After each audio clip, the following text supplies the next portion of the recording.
ऐसा प्रस्ताव पारित किया गया जिसमें कोई भी बच्चा शिक्षा से वंचित ना हो और इसकी मंजूरी नवंबर 2000 में इसकी मंजूरी दी गई थी और 2000 में केंद्र सरकार द्वारा अनुमोदित भी इसको किया गया था। और वर्तमान में शिक्षा के लोकव्यापीकरण के अंतर्गत यह अभियान संचालित है। तो समावेशी शिक्षा की आवश्यकता, तो समावेशी शिक्षा में क्या क्या आवश्यकताएं होती हैं उस पर भी हम बात करेंगे।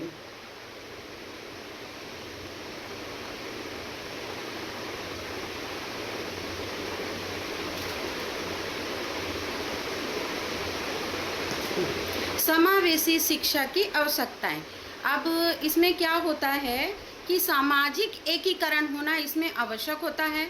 दूसरा होता है शैक्षिक एकीकरण हेतु। तीसरा समानता के सिद्धांत के अनुपालन हेतु। और चौथा व्यय को कम करने हेतु।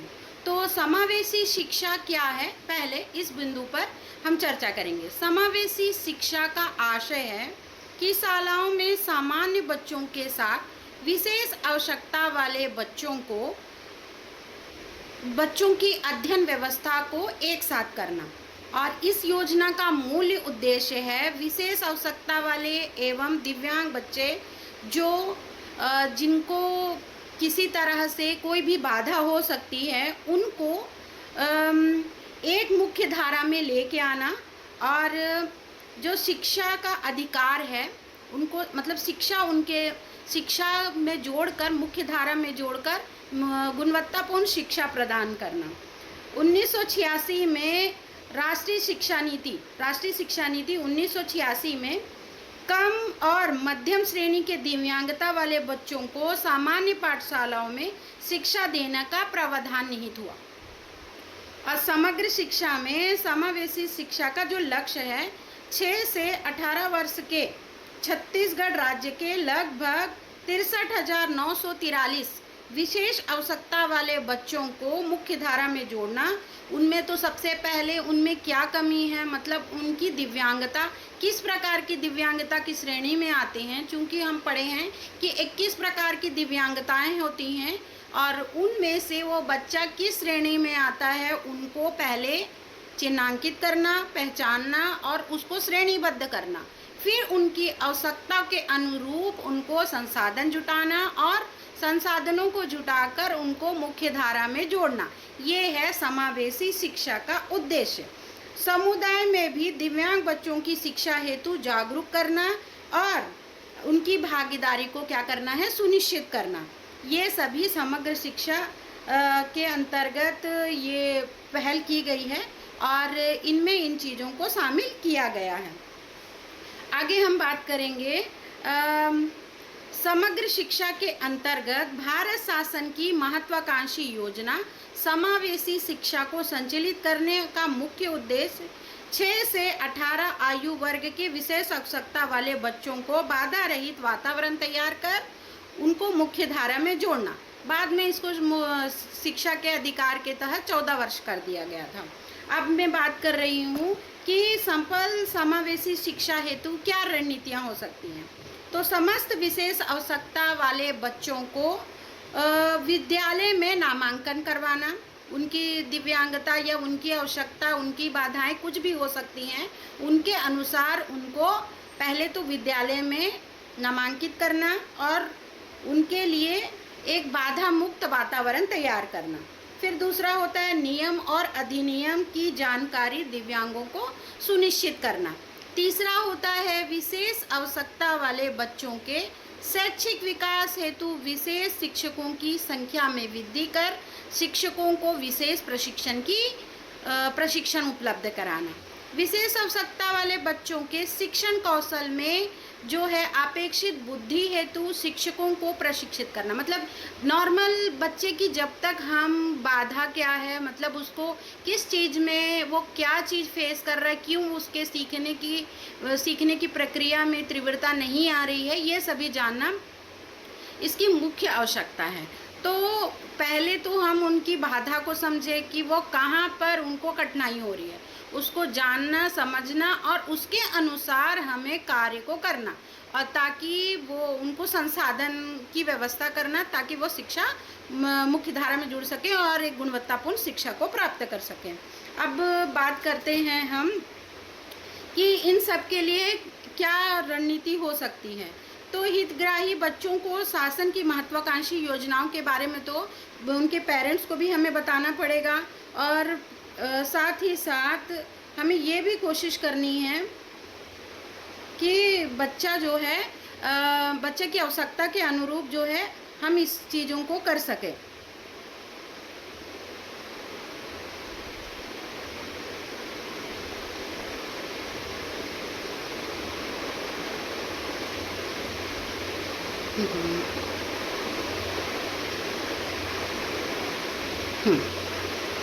आगे मैं आप बात करूंगी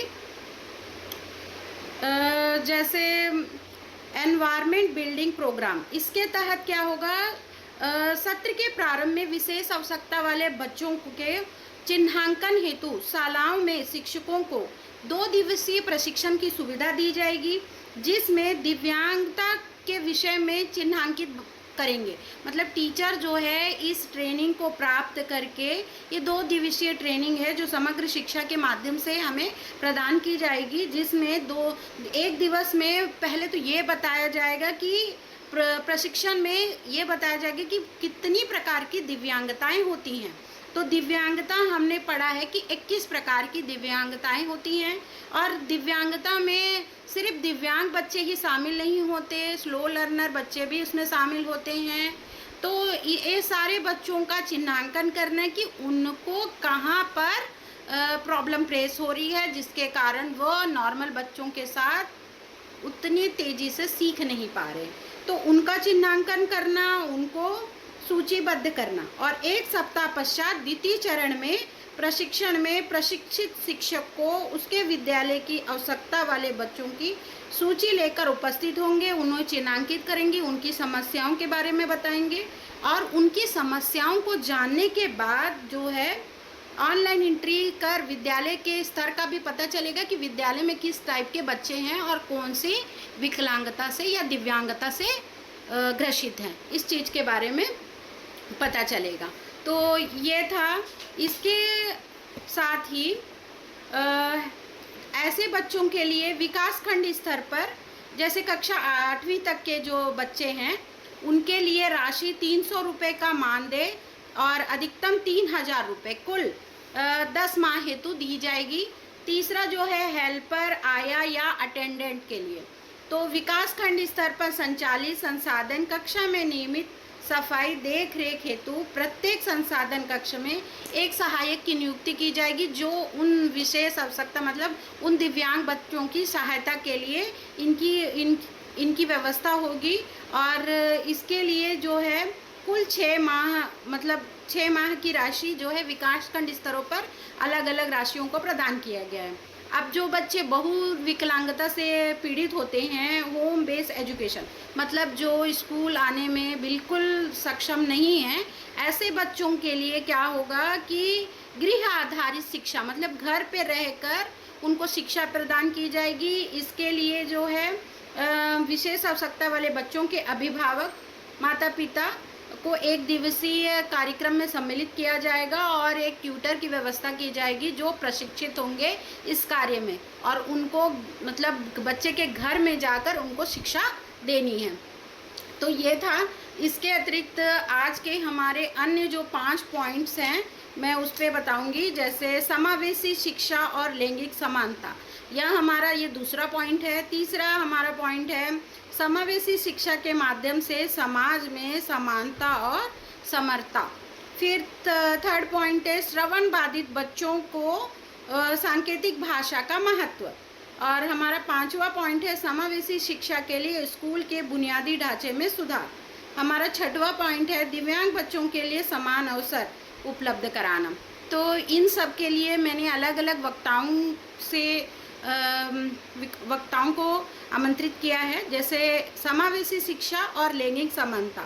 इस विषय पर चर्चा के लिए मैं आमंत्रित करूंगी श्री लक्ष्मण बांधेकर सर, सहायक शिक्षक है जिला कबीरधाम से।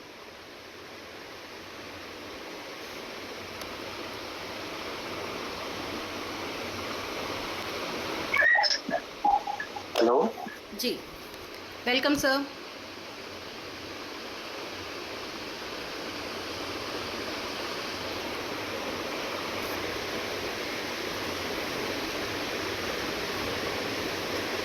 हेलो,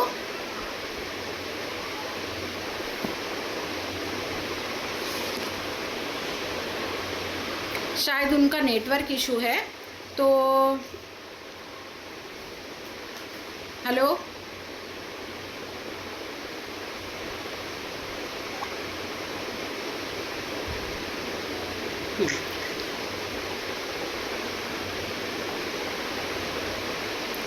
चलिए, कृष्णपाल राणा सर को आमंत्रित करते हैं। हाँ, लक्ष्मण सर, आपका नेटवर्क थोड़ा सा। जी नमस्ते मैम। जी नमस्कार सर।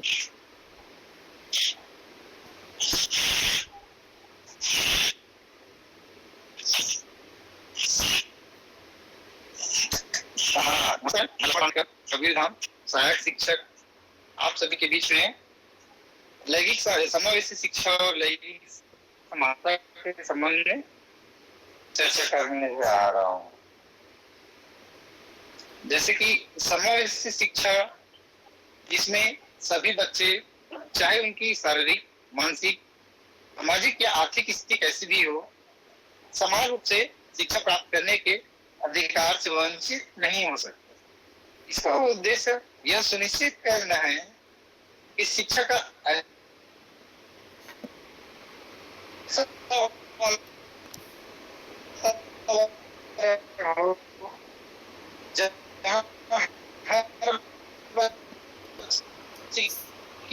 थोड़ा नेटवर्क एरिया में आ जाइए। और पूरा किया जा सके। इसमें हमारे विशेष आवश्यकता वाले बच्चे विशेष रूप से शामिल हैं। समावेशी शिक्षा का उद्देश्य यह इसमें पहला है समानता का अधिकार।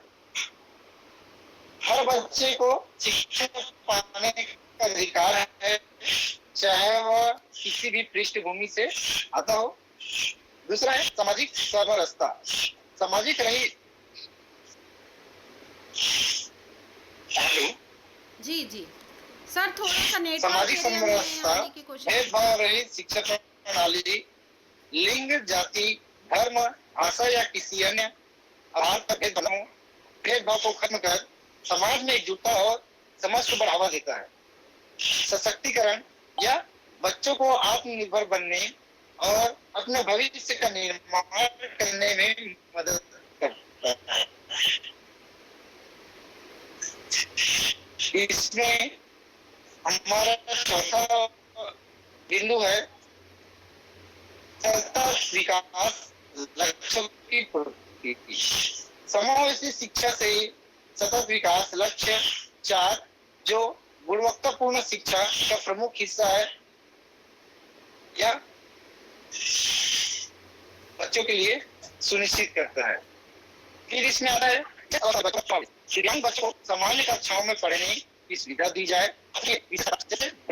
सांकेतिक भाषा संसाधन यह कहता है कि लड़कों और महिला, लड़कियों तथा अन्य सभी लैंगिक पहचानों के साथ समान व्यवहार हो। दिव्यांग विशेष आवश्यकता वाले बच्चों के साथ भी समान व्यवहार हो, या शिक्षा, रोजगार, स्वास्थ्य और समाज के हर क्षेत्र में समान अवसर और अधिकार सुनिश्चित करने से संबंधित है। या आइए हम इसे कुछ बिंदु पर समझते हैं। इसमें पहला है मूलभूत अधिकार। यह मानव अधिकारों का आधार है जो समाज में न्याय और समानता को बढ़ावा देता है। दूसरा, सामाजिक समरसता। जब सभी को समान अवसर मिलते हैं तो समाज में सामंजस्य और विकास संभव होता है। तीसरा, आर्थिक प्रगति। महिलाओं और अन्य लैंगिक समूहों की भागीदारी से उत्पादकता और आर्थिक विकास को बल मिलता है। चौथा, सतत विकास लक्ष्य। लैंगिक समानता को सतत विकास लक्ष्य 5 में शामिल किया गया है, जिससे यह वैश्विक प्राथमिकता बन चुकी है। अगला लिंग आधारित हिंसा का उन्मूलन, स्कूलों और अन्य शैक्षणिक संस्थानों में सुरक्षित वातावरण सुनिश्चित हो, इसका भी ध्यान रखा जाए। और हमारा इसमें अंतिम बिंदु है स्टीरियोटाइप को तोड़ना, यानी कि पाठ्य पुस्तकों और शिक्षण सामग्री में लैंगिक रूढ़ियों को खत्म करना। अब लैंगिक समानता के हम लाभ के बारे में जानते हैं। न्यायपूर्ण समाज का निर्माण हो, परिवार और समुदाय में संतुलन हो, विविधता और समावेशन के माध्यम से संगठनात्मक विकास हो, सभी के लिए बेहतर जीवन स्तर सुनिश्चित हो। लैंगिक समानता एक ऐसा लक्ष्य है जो समाज के हर वर्ग को सशक्त बनाकर सभी के लिए एक न्यायपूर्ण और प्रगतिशील भविष्य का मार्ग प्रशस्त करता है। इसीलिए समावेशी शिक्षा और लैंगिक समानता एक दूसरे के पूरक हैं और शिक्षा प्रणाली में इन दोनों को प्राथमिकता देकर हम एक बेहतर, न्याय संगत और प्रगतिशील समाज का निर्माण कर सकते हैं। धन्यवाद।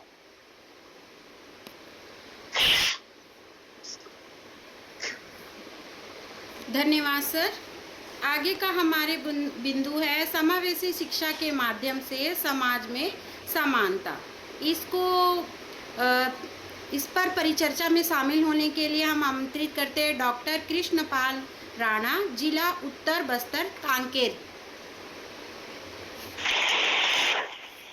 जी बहुत बहुत धन्यवाद मैम। हेलो जी सर। जी आवाज आ रही है मेरी? जी आ रही है सर। जी समावेशी शिक्षा के माध्यम से समाज में समानता और समरसता। इसके पहले ही जैसे आपने पहले ही कह चुके हैं कि शिक्षा का अधिकार अधिनियम जैसे ही लागू हुआ है 6 से 14 वर्ष तक अनिवार्य शिक्षा, इसमें समावेशी शिक्षा का भी उल्लेखित है।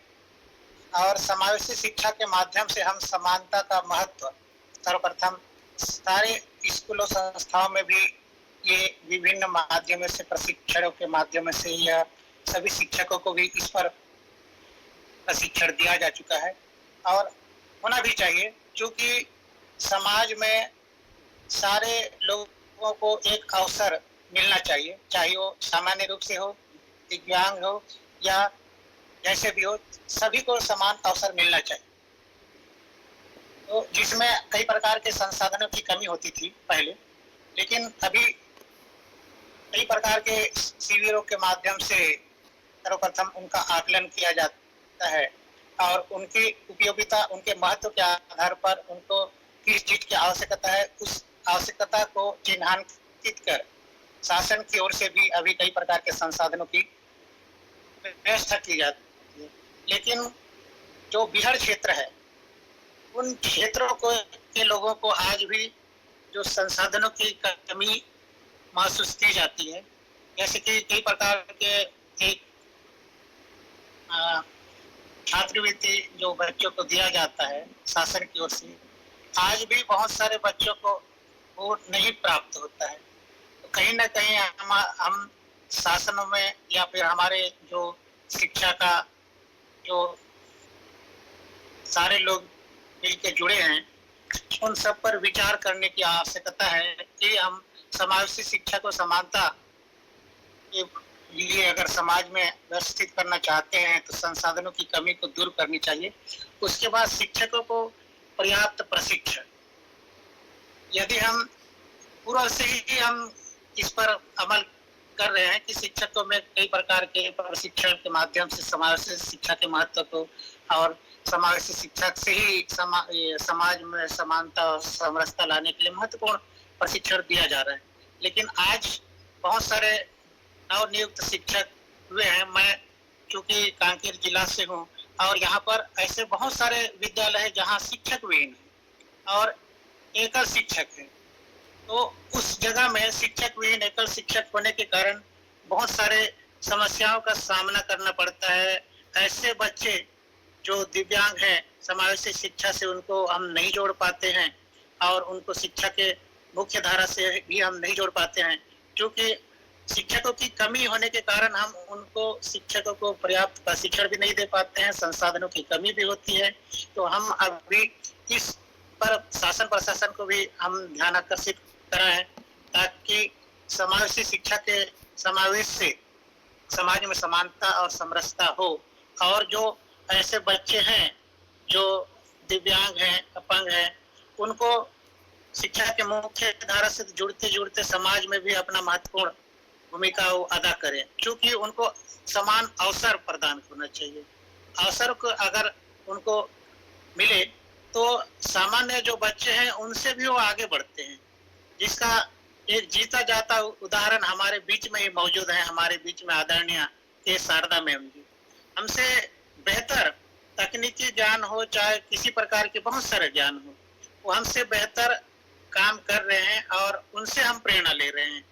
तो हमें उस जज्बा और जोश को, अवसर को समझना है और समानता के अधिकार पर उनको सारे लोगों को समान अवसर भी दिया जाना चाहिए, तो जिससे समाज में समानता और समरसता हो सके। साथ ही साथ विभिन्न गतिविधियों में जैसे खेल कूद हो, सांस्कृतिक कार्यक्रम हो या अन्य प्रकार की जो गतिविधि शासन प्रशासन या शाला के माध्यम से हम कराते हैं, उसमें भी ऐसे बच्चों को समान अवसर दिया जाए, ताकि वो भी ये महसूस ना करे कि मैं अलग हूँ, मैं भी सारे बच्चों के साथ वैसे ही हूँ। तो उनमें आत्मविश्वास बढ़ेगी और आगे बहुत कुछ करने के लिए वो आगे बढ़ सकते हैं, जिससे वो समाज में समानता और समरसता प्राप्त कर सके।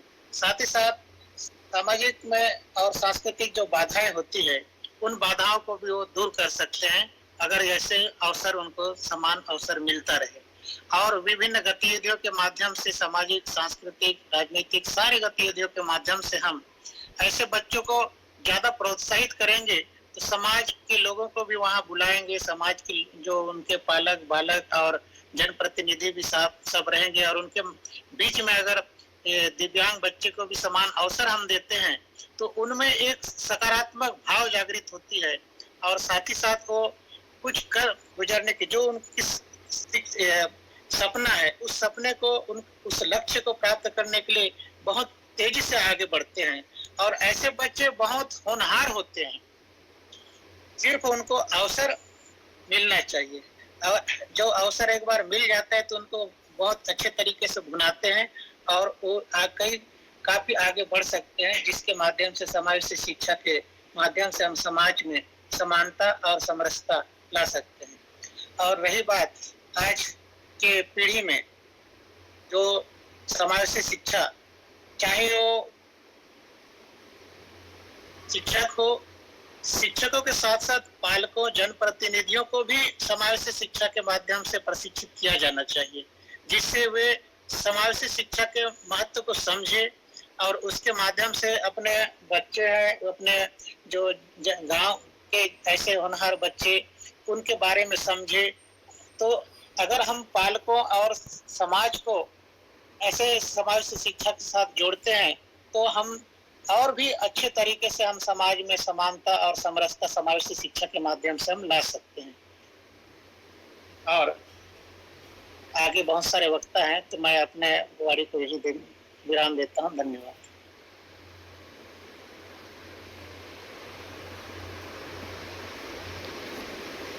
धन्यवाद सर, आपने बहुत ही सरल तरीके से हमें बताया। आगे की परिचर्चा में हमारा विषय है श्रवण बाधित छात्रों के लिए सांकेतिक भाषा का महत्व। इस परिचर्चा में शामिल होंगे श्री महेंद्र कुमार चंद्रा, शिक्षक जिला शक्ति। सभी शिक्षकों को नमन। आज का विषय है श्रवण बाधित छात्रों के लिए सांकेतिक भाषा। इसको लेकर के आ रहा हूँ मैं, महेंद्र कुमार चंद्रा, जिला शक्ति से। आवाज जा रही है मेरा? जी सर, आ रही है। जी जी, तो आप पीपीटी में डाल देंगे मैम इसको? जी जी। आगे हम लोग चर्चा स्टार्ट करते हैं। सांकेतिक भाषा उन लोगों के लिए एक अत्यंत महत्वपूर्ण संचार माध्यम है जो लोग श्रवण बाधित बच्चे हैं, उनके लिए हम लोग बात कर रहे हैं। अभी वे लोग सामान्य आवाज को सुन नहीं पाते, तो उनके लिए हम लोग किस तरीके से कार्य करेंगे जिससे वो लोग एक सामान्य समाज से जुड़ सकते हैं, उसके बारे में तो हम लोग विस्तृत चर्चा कर लेते हैं। जो श्रवण बाधित होते हैं वह सामान्य व्यक्तियों की तरह आवाज को सुन नहीं पाते, बल्कि उनमें संज्ञानात्मक और सामाजिक और शैक्षणिक विकास में भी बहुत महत्वपूर्ण भूमिका निभाती है। संचार मानव जीवन का मूलभूत अधिकार और हिस्सा होता है, जो व्यक्ति अपनी भावनाओं और विचारों को खुलकर व्यक्त करने में सक्षम होता तो उनका आत्मविश्वास और आत्मनिर्भरता और बढ़ती है। सबसे पहले हमारा जो होता है सांकेतिक भाषा, इसके महत्व को हम लोग इस तरीके से समझ सकते हैं। आज के आधुनिक युग में समावेशी शिक्षा और समानता अवसरों को बढ़ावा देने के लिए कुछ पॉइंट इस तरीके से यहाँ पर रख सकते हैं, जिसमें से है पहला संचार का प्रभावी माध्यम। सांकेतिक भाषा श्रवण बाधित छात्रों के लिए सबसे प्राकृतिक और प्रभावी संचार माध्यम है। इसमें हाथों के संकेतों, हाव भाव, शरीर की गतिविधियों और दृष्टि आधारित इशारों का उपयोग किया जाता है, जिससे व्यक्ति अपने विचार और भावनाओं को दूसरे तक आसानी से पहुंचा सकते हैं। श्रवण बाधित छात्रों के लिए यह भाषा उतना ही सहज होती है जितनी कि श्रवण योग्य बच्चों के लिए मौखिक भाषा।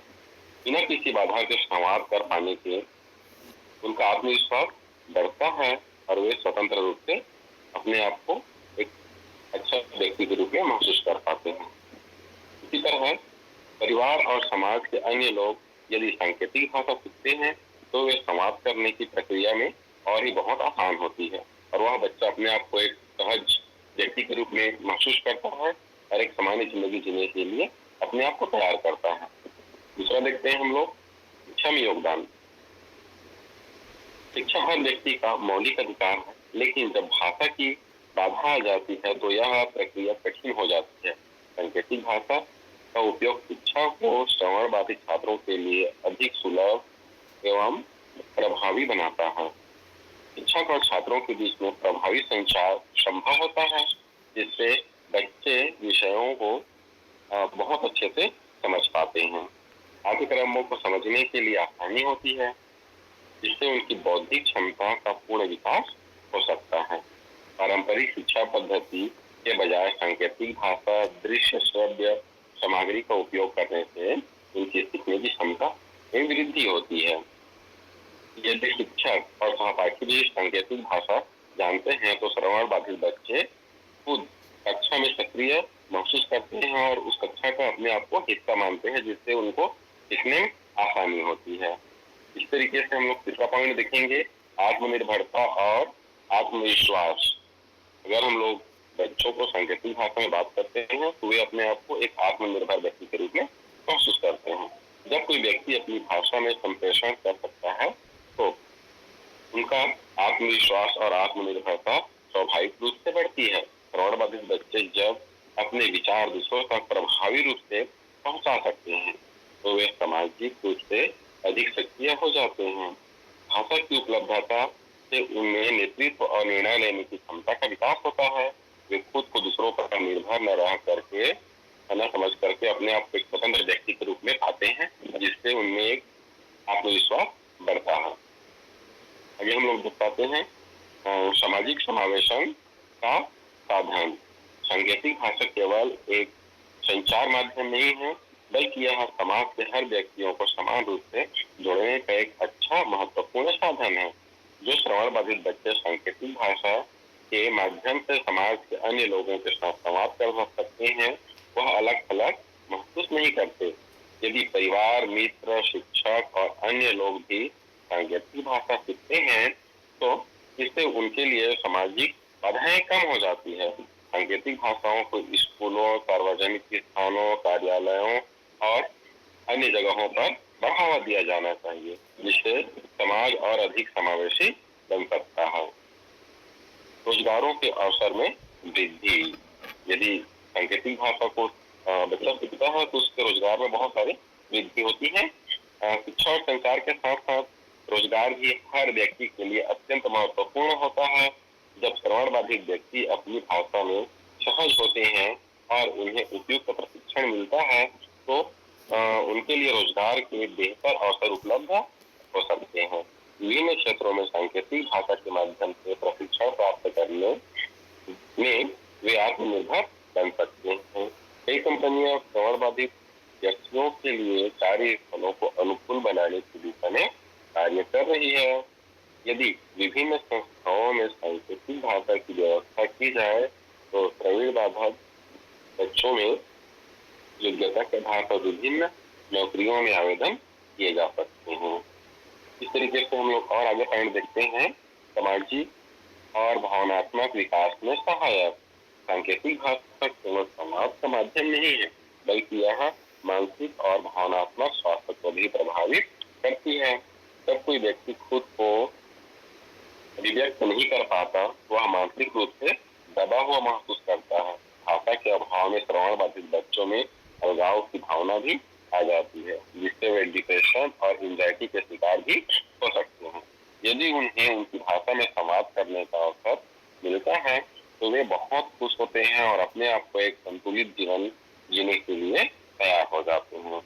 आगे हम लोग देखते हैं सांकेतिक भाषा के प्रति जागरूकता बढ़ाना।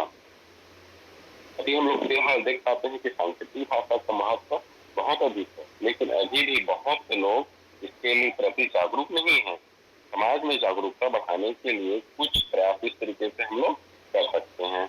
स्कूलों कॉलेजों में सांकेतिक भाषा को एक वैकल्पिक विषय के रूप में शामिल किया जाना चाहिए, जिससे लोग सांकेतिक भाषा सीखें और उसको समझने में आसानी हो। सार्वजनिक स्थानों, अस्पतालों, रेलवे स्टेशनों आदि पर सांकेतिक भाषा का उपयोग किया जाना चाहिए। टीवी, फिल्मों, डिजिटल मीडिया सांकेतिक भाषा में को बढ़ावा दिया जाना चाहिए, ताकि आम लोग भी इसको सीख सकें और जो श्रवण बाधित है उनसे हम लोग अच्छे से बातचीत कर सकते हैं। विभिन्न संगठनों और सरकारों को श्रवण बाधित लोगों के अधिकारों और उनके भाषाओं को बढ़ावा देने के लिए विशेष प्रयास करना चाहिए। हम लोग इतना के बाद देख पाते हैं कि श्रवण बाधितों के लिए किस तरीके से और हम लोग कार्य कर सकते हैं। सांकेतिक भाषा श्रवण बाधितों व्यक्तियों के लिए केवल भाषा नहीं है, बल्कि उनके अस्तित्व और आत्मनिर्भरता का आधार है। उनके लिए सामाजिक, शैक्षणिक, मानसिक और आर्थिक विकास में सहयोग होती है। यदि समाज में अन्य लोग भी इस भाषा को सीखते हैं तो वे श्रवण बाधित व्यक्तियों के लिए को मुख्य धारा में जोड़ने के लिए बहुत ही अच्छा हो सकता है। इसलिए यह आवश्यक है कि सांकेतिक भाषा को व्यापक रूप से स्वीकार किया जाए और इसे सभी स्तरों पर बढ़ावा दिया जाए, ताकि श्रवण बाधित व्यक्तियों को समान अवसर मिले। एक समावेशी समाज का हिस्सा बनने के का उनको अधिकार मिल सके। इस तरीके से यदि हम लोग समावेशी शिक्षा को शामिल करते हैं तो श्रवण बाधित बच्चों के लिए बहुत ही सहयोग होगा। धन्यवाद। धन्यवाद सर। समावेशी शिक्षा के लिए स्कूल के बुनियादी ढांचे में सुधार, इस परिचर्चा में शामिल होंगे श्री शिव कुमार बंजारे, प्रधान पाठक, जिला कबीरधाम से।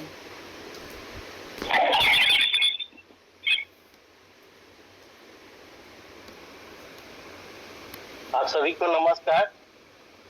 समावेशी शिक्षा सुनिश्चित करने के लिए स्कूल के बुनियादी ढांचे में सुधार करना अत्यंत महत्वपूर्ण है, जो कि विशेष आवश्यकता वाले बच्चों को समान अवसर और सुविधाएं प्रदान करने पर केंद्रित है। इसके लिए हम निम्न प्रकार से सुधार कर सकते हैं स्कूल के बुनियादी ढांचे पर, जैसे कि भौतिक ढांचे में सुधार।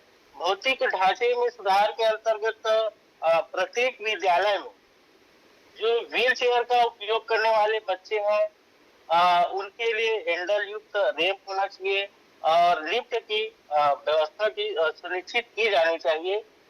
उनके लिए विशेष शौचालय की भी व्यवस्था की जानी चाहिए, ताकि उनके मतलब जो भी उनको सुविधा मुहैया कराई जाए वो सुलभ और सुविधाजनक हो। उन बच्चों के लिए जो विशेष आवश्यकता वाले हैं उनके लिए ऐसे मार्ग बनाए जाने चाहिए ताकि वो स्कूल के चारों तरफ कहीं भी सुगमता से आ जा सके और स्वतंत्र रूप से चल फिर सके। ऐसी जो उपकरण है वो होनी चाहिए।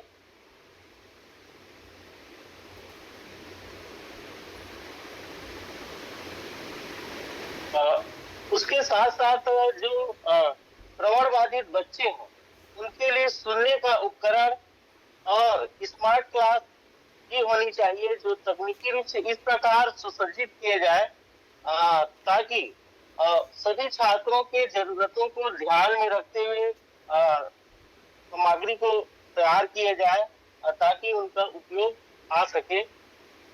डिजिटल उपकरण के अंतर्गत जैसे टेबलेट, लैपटॉप और कंप्यूटर जो अन्य चीजें हैं, उन चीजों को विशेष आवश्यकता वाले बच्चों के अनुरूप डिजाइन किया जाना चाहिए ताकि उनका इस्तेमाल विशेष आवश्यकता वाले बच्चे भी कर सकें। आवाज आ रही है? जी सर, आ रही है। और शिक्षकों और स्टाफ का प्रशिक्षण भी आयोजित किया जाना चाहिए, जैसे कि समावेशी शिक्षा के लिए शिक्षकों और अन्य स्टाफ को भी प्रशिक्षित किया जाना चाहिए। शिक्षक के साथ साथ अन्य स्टाफ को इसलिए प्रशिक्षित किया जाना चाहिए ताकि जो विशेष आवश्यकता वाले बच्चे हैं उन बच्चों के संवेदनशीलता और समझ को आत्मसात करते हुए उनके साथ काम कर सकें। खेल और सांस्कृतिक गतिविधियां भी आयोजित की जानी चाहिए। ये खेल और गतिविधियां ऐसी होनी चाहिए जिसके जो खेल उपकरण है वो शारीरिक रूप से सक्षम और दिव्यांग दोनों छात्र उसमें भाग ले सके और उसमें खेल सके, ऐसी गतिविधियां आयोजित की जानी चाहिए। समावेशी शिक्षा के लिए स्कूल के बुनियादी ढांचे में सुधार के साथ साथ समाज की भी भागीदारी सुनिश्चित की जानी चाहिए, जैसे कि माता पिता और स्थानीय जो संगठन है वो समुदाय के सहयोग से बच्चों की जो विशेष जरूरतें हैं उनको पूरा करने का कार्य किया जाना चाहिए ताकि बच्चों के मानसिक स्वास्थ्य और काउंसलिंग की भी सुविधाएं मुहैया की जानी चाहिए।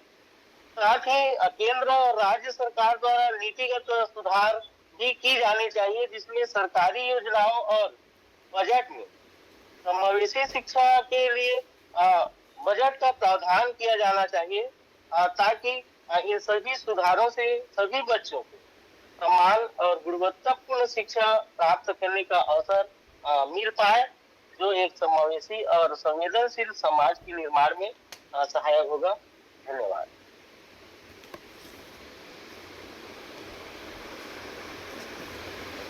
धन्यवाद सर। हमारी अगली चर्चा का विषय है दिव्यांग बच्चों के लिए समान अवसर। इसको प्रस्तुत करेंगी श्रीमती ममता सिंह, सहायक शिक्षिका, जिला सुकमा।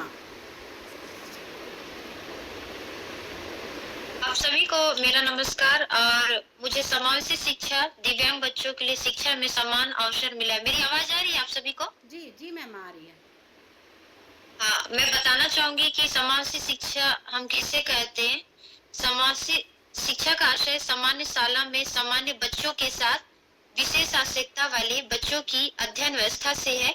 इस योजना के मूल उद्देश्य से विशेष आवश्यकता वाले बच्चों का विद्यालयीन परिवेश में बिना किसी भेदभाव के समावेशन करना है। शिक्षा बच्चों का मूल अधिकार है और राष्ट्रीय शिक्षा नीति 1986 में कम व मध्यम श्रेणी के दिव्यांगता वाले बच्चों को सामान्य पाठशालाओं में शिक्षा देने का प्रावधान निहित है।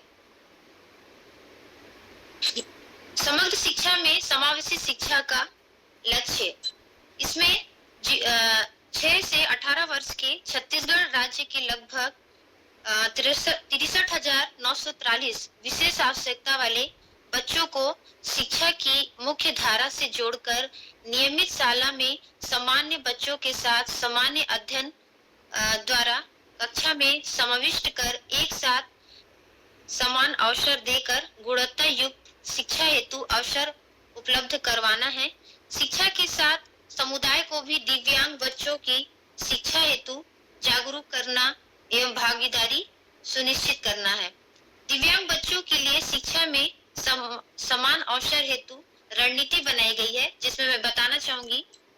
पहला, समस्त विशेष आवश्यकता वाले बच्चों का विद्यालय में नामांकन एवं ठहराव सुनिश्चित करते हुए समस्त प्रकार के बाधाओं से मुक्त रखना है।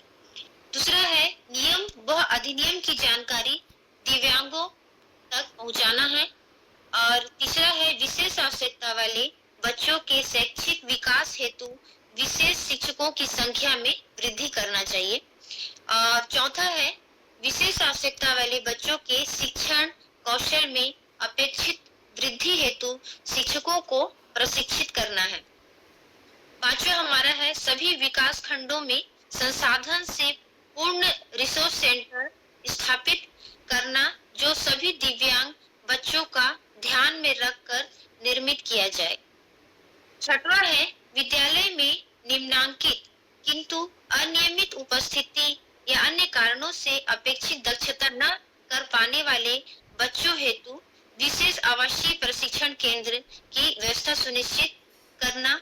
और हमारा ये अंतिम सातवां है हितग्राही बच्चों को शासन की महत्वाकांक्षी योजनाओं से लाभान्वित करना है। तो इस प्रकार हम बच्चों के लिए समावेशी शिक्षा में दिव्यांग बच्चों के लिए शिक्षा में समान अवसर हम दे सकते हैं। थैंक यू मैम, आप सभी को धन्यवाद मैम। ये थे इस आज का सेशन का टॉपिक। समावेशी शिक्षा में हमने लैंगिक समानता के बारे में देखा, फिर हमने देखा कि समाज में इनको समानता और समरता कैसे लाई जाए, श्रवण बाधित बच्चों के लिए सांकेतिक भाषा का महत्व और समावेशी शिक्षा के लिए स्कूल में बुनियादी ढांचे में कैसे सुधार किया जाए, और हमारा अंतिम बिंदु था दिव्यांग बच्चों के लिए समान अवसर। तो आज का जो हमारा सेशन था इन बिंदुओं पर आधारित था, और आप सभी इस सेशन में हमारे साथ शामिल हुए, इसके लिए आप सभी का धन्यवाद। और अपनी लॉगिन आईडी से ही लॉगिन कीजिएगा, उसमें फीडबैक का ऑप्शन है, आप ज़रूर फीडबैक दीजिएगा, हमें आगे और अच्छा कार्य करने का मोटिवेशन मिलेगा। और जितने ही इस सेशन में जुड़े मेंटीज हैं, मेंटर्स हैं, सभी का एक बार मैं पुनः एक बार धन्यवाद बोलूँगी, क्योंकि आप लोगों ने अपना अनमोल समय निकालकर इस सेशन को इतना सफल बनाया। धन्यवाद।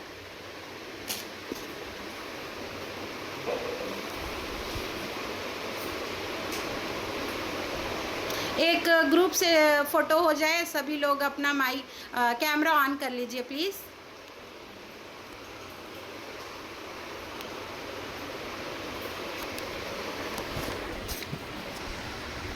सभी कैमरा ऑन करिएगा।